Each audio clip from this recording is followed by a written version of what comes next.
Hello students, कैसे हैं आप सब। तो आज हम करने जा रहे हैं आयनिक बॉन्ड और इलेक्ट्रोवेलेंट बॉन्ड।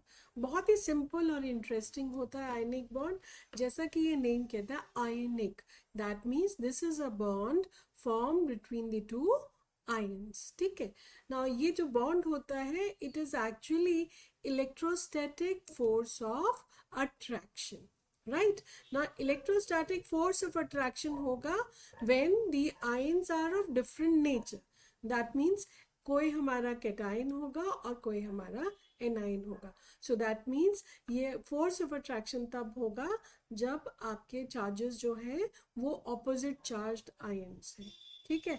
तो अगर हम डेफिनेशन देखते हैं तो डेफिनेशन कहती है that an electrostatic bond that is formed between the different atoms, generally metals and non-metal, such that one atom loses or donates its electron and second atom gains the electron.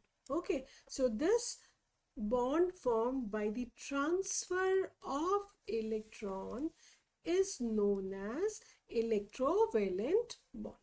समझ में आ गया आपको. तो इसको बहुत simple समझते हैं. आयनिक या इलेक्ट्रोवेलेंट बॉन्ड का मतलब क्या है. वेलेंट का मतलब होता है वैलेंशियल. इलेक्ट्रो मतलब जब हमारा इलेक्ट्रॉन्स जो है वो हमारे ट्रांसफर होते हैं फ्रॉम वैलेंट शेल. राइट. तो एक जो एटम है वो तो लूज करता है और दूसरा एटम गेन करता है. नाउ क्वेश्चन आता है कि कौन सा एटम गेन करेगा और कौन सा एटम लूज करेगा. तो जो रिक्वायरमेंट है वो है एनी एलिमेंट जिसका एटम के पास लो इलेक्ट्रोनेगेटिविटी है. Okay. Has low ionization potential, has low electron affinity.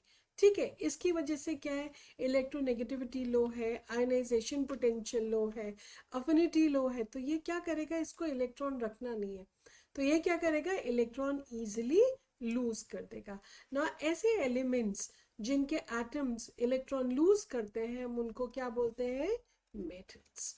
Okay.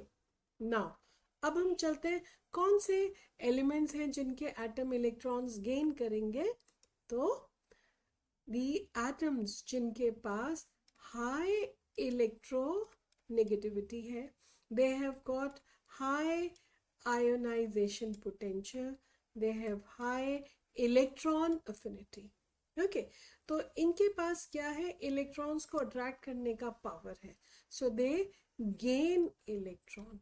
ऐसे एलिमेंट्स को हम बोलते हैं जनरली नॉन मेटल्स. ओके. वैसे भी पहचान क्या है, अगर मेटल है तो उसके outermost shell, valence shell में कितने इलेक्ट्रॉन्स होंगे, 1, 2 और 3. और अगर नॉन मेटल है तो उसके पास कितने होंगे, 4, 5, 6 और 7. ओके. सो जब भी ये एटम्स एक दूसरे के साथ कंबाइन करेंगे so they are going to form a bond that is known as electrovalent bond. और इस बॉन्ड को हम क्या कहते हैं, it is strongest bond because it is formed by electrostatic force of attraction. अब हम इसके लिए एक एग्जाम्पल से समझते हैं. हम एग्जाम्पल लेते हैं, सबसे कॉमन है, क्लास 9 में भी पढ़ा है आपने, 10th में दोबारा रिवाइज कर रहे हैं. Example of sodium chloride. ठीक है. तो सोडियम हमारा जो एलिमेंट है उसका एटॉमिक नंबर क्या है, 11. तो इसका इलेक्ट्रॉनिक कन्फिग्रेशन क्या है, 2, 8, 1. एंड क्लोरीन का एटॉमिक नंबर है 17. इसका इलेक्ट्रॉनिक कन्फिग्रेशन क्या है, 2, 8, 7. नाउ जो हमारा सोडियम है इसके पास क्या है, ये इलेक्ट्रो पॉजिटिव है. why it is electropositive, because it has low electronegativity, low ionization potential and low electron affinity. right. Chlorine के पास देखते हैं, क्लोरीन क्या है, हमारा इलेक्ट्रॉन नेगेटिव है. वाई, बिकॉज उसके पास हाई इलेक्ट्रोनेगेटिविटी है, हाई इसके पास आयोनाइजेशन पोटेंशियल है एंड हाई इलेक्ट्रॉन अफिनिटी है. ओके तो सोडियम क्या करेगा, अपने वैलेंट शेल में से ये 1 इलेक्ट्रॉन जो है वो लूज कर देगा। ओके ये 1 इलेक्ट्रॉन जो है this will be accepted by chlorine. Okay तो क्लोरीन के पास क्या है, 17 प्रोटॉन्स है, इट हैज गॉट 17 इलेक्ट्रॉन्स, और इसको एक सोडियम का भी इलेक्ट्रॉन मिल गया। तो इसके पास हो गए 17 प्रोटॉन्स एंड 18 इलेक्ट्रॉन्स, राइट। इसके पास 17 न्यूट्रल हो गए और एक इलेक्ट्रॉन एक्स्ट्रा की वजह से क्लोरीन के ऊपर आ गया charge minus, and we call this as chloride. Negative charge है तो हम क्या बोलेंगे, एनायन। ओके अब सोडियम को देखते हैं। सोडियम के पास क्या है, 11 प्रोटॉन्स है और 11 इलेक्ट्रॉन्स है, एक इलेक्ट्रॉन इसका चला गया, तो अब इसके पास क्या बचा, 11 प्रोटॉन्स एंड 10 इलेक्ट्रॉन्स। अब इसके पास क्या ज्यादा है, प्रोटॉन्स कितने ज्यादा है, 1, तो सोडियम के ऊपर चार्ज आ गया +1। ओके नाउ प्लस की वजह से we call this as cation. Okay तो अब क्या हो गया, सोडियम, राइट, सोडियम का एक इलेक्ट्रॉन चला गया तो पॉजिटिव चार्ज, क्लोराइड एक इलेक्ट्रॉन आ गया माइनस चार्ज, और ये हो गया electrostatic force of attraction. Okay right तो ये this is between the cation and anion. Okay अब क्या होगा, जब इसने लूज कर दिया सोडियम ने, तो सोडियम के पास इलेक्ट्रॉनिक कन्फिग्रेशन क्या हुआ, 10 इलेक्ट्रॉन से 2,8।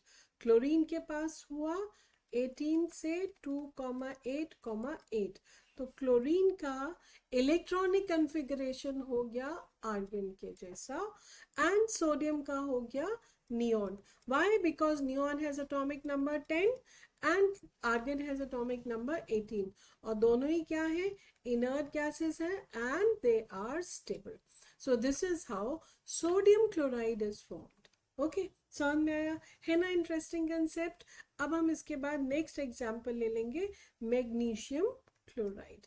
ओके नाउ मैग्नीशियम क्लोराइड में क्या है, मैग्नीशियम का एटॉमिक नंबर है 12, सो वी राइट एज 282, और क्लोरीन का हमने पढ़ा था 17, यहाँ फॉर्मूले में लिखे 2, इसको समझ लेते हैं। 2 क्लोरीन ले लिए हमने, 287 एंड 287। अब मैग्नीशियम को कितने लूज करने हैं, 2 electrons, in order to have stable configuration like neon. Okay and both the chlorines need 1 electron each, तो एक इलेक्ट्रॉन एक क्लोरीन के पास जाएगा, सेकेंड इलेक्ट्रॉन सेकेंड क्लोरीन के पास जाएगा, और हमारा बॉन्ड कौन सा बनेगा, ionic bond. Magnesium 2 electron lose करेगा तो मैग्नीशियम के पास आएगा +2 चार्ज, एंड क्लोरीन, दोनों क्लोरीन गेन करेंगे 1 ईच, तो फॉर्मूला बनेगा MgCl2। ओके है ना इंटरेस्टिंग।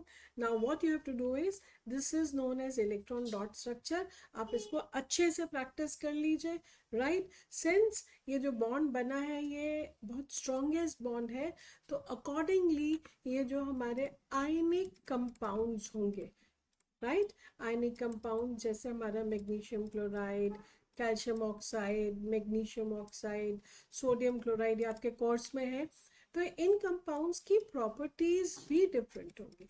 तो नेक्स्ट वीडियो में हम लेंगे इनकी प्रॉपर्टीज। तो अगर आपको मेरा वीडियो पसंद आया है तो लाइक ज़रूर कीजिएगा, कमेंट ज़रूर दीजिएगा, ठीक है, एंड सब्सक्राइब कीजिए, सो दैट जो भी नए वीडियोस रिलीज होंगे वो आपके पास सबसे पहले पहुंचेंगे। Okay thank you.